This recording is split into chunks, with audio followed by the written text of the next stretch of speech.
కాలం ఏమైనా తెలుసా? సంపూర్ణమై ఉన్నది.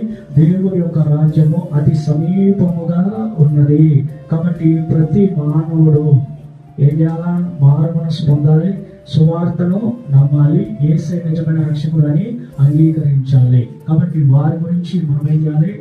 వారు కలిగి ప్రార్థన చేయాలి. ఎందుకంటే దేవుడు మనల్ని వెలిగించాడు, దేవుడు మనలను ఏర్పాటు చేసుకున్నాడు.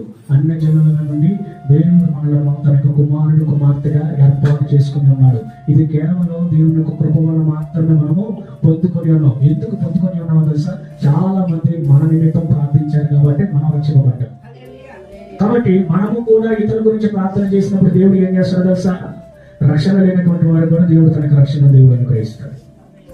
మరణానికి నరకానికి పాత్రలు అవ్వాల్సినటువంటి వారిని కూడా దేవుడు ఏం చేస్తాడు తెలుసా? నిత్య జీవానికి వారసులైనట్టుగా దేవుడు చేస్తాడు.